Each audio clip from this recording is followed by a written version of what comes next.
Hello అండి, welcome to our channel ముద్దపప్పు okay. ఇవాళ మన రెసిపీ వచ్చేసి పుదీనా చక్రాలు. చాలా గుల్లగా ఒక మంచి ఫ్లేవర్తో చాలా బాగుంటాయి ఇవి. ఒక్కసారి చేసి డబ్బాలో పోసుకున్నామంటే ఒక 15 రోజుల పాటు స్నాక్స్ గురించి అస్సలు వెతుక్కోక్కర్లేదు.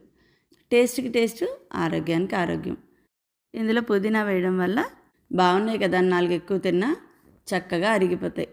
అస్సలు ఆలస్యం లేకుండా ఎలా చేయాలి అంటే ఒక్కసారి చూసేద్దాం, వచ్చేయండి. ముందుగా ఒక 4 పచ్చిమిరపకాయలు మిక్సీ చేసి పక్కన పెట్టేసేసుకోండి. అలాగే 1 కప్పు పుట్నాల పప్పును కూడా తీసి మెత్తగా గ్రైండ్ చేసుకుని దాన్ని కూడా పక్కన పెట్టుకోండి. ఇప్పుడు ఒక పళ్ళెం తీసుకుని ఒక 3 కప్పులు బియ్య పిండిని వేసుకోండి. బయట కొన్నదైనా పర్లేదు, ఇంట్లో ఆడించిందైనా పర్వాలేదు.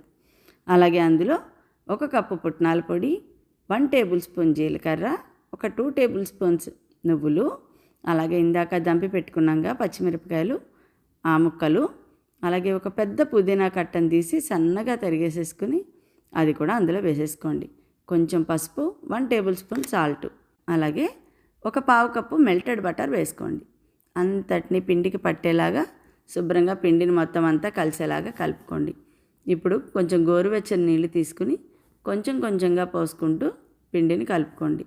దీనికి 3.5 కప్పులు నీళ్ళు అయితే పట్టాయండి. మీరు ఒకసారి చూసుకుంటూ కలపండి. ఇప్పుడు పిండి అంతా శుభ్రంగా కలిసేలాగా కలిపేసేసుకున్నారు కదా, చక్కగా దగ్గరికి తీసేసుకుని ఒక తడి బట్టను దీని మీద కప్పి ఒక అరగంట పాటు దీన్ని అలాగే పక్కన పెట్టేసేయండి. ఒక అరగంట నానాక పిండి ఎలా ఉందో ఒకసారి చూసేద్దాం, వచ్చేయండి. పిండి నానిపోయింది కదా. ఇప్పుడు ఏదైనా జంతికలు గొట్టను తీసుకుని అందులో ఒక స్టార్ బిళ్ళ ఉంటుంది కదా, దాన్ని తీసుకుని రెడీ పెట్టుకోండి. జంతికలు గొట్టానికి చక్కగా నూనె శుభ్రంగా అప్లై చేసేసుకుని ఈ పిండిని జంతికల గొట్టంలో వేసేసుకోండి. వేసేసుకొని క్లోజ్ చేసేసి ఏదైనా ఒక బటర్ పేపర్ కానీ అలాగే ఒక అరిటాక్ కానీ తీసుకోండి. అందు మీద ఇది ఒక్కొక్కటి అలాగ చుట్టేయండి. వీడియోలో చూపిస్తున్నాను కదా, అలాగ మీరు నిదానంగా చుట్టేయండి. అది ఏమంత పెద్ద కష్టం కాదండి. ఒక్కటి చుట్టారంటే చాలా ఈజీగా అయిపోతాయి. ఇలా అన్నీ చుట్టుకుని రెడీ పెట్టుకోండి. చూసారుగా ఎంత చక్కగా వస్తున్నాయో. పిండి మాత్రం కొంచెం పలచనైందంటే కరెక్ట్గా రాదండి. కాబట్టి పిండి గట్టిగా ఉండేలాగే చూసుకోండి. ఇప్పుడు పొయ్యి మీద డీప్ ఫ్రైకి సరిపడా ఆయిల్ పెట్టుకుని ఆయిల్ అంతా బాగా కాగాక ఒక్కొక్క చక్రాన్ని తీసి అందులో వేసుకోండి. మొత్తం అన్నీ ఒత్తి పెట్టుకోకండి. ఒక 5-6 రెడీ పెట్టుకోండి.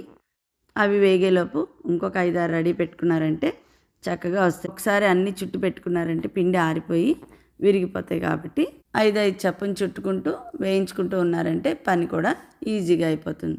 పొయ్యి మీడియం ఫ్లేమ్లో పెట్టుకుని నిదానంగా వేయించుకున్నారంటే చాలా గుల్లగా వస్తాయి. ఇలాగే అన్నీ వేయించేసేసుకుని తీసుకుని డబ్బాలో పోసుకోండి. ఇవి ఖచ్చితంగా 15 రోజుల పాటు నిలవ ఉంటాయి. చూడండి ఎంత గుల్లగా ఉన్నాయో. మీకు నచ్చిందా? మీకు నచ్చితే కనుక లైక్ చేయండి, షేర్ చేయండి, సబ్స్క్రైబ్ చేయండి.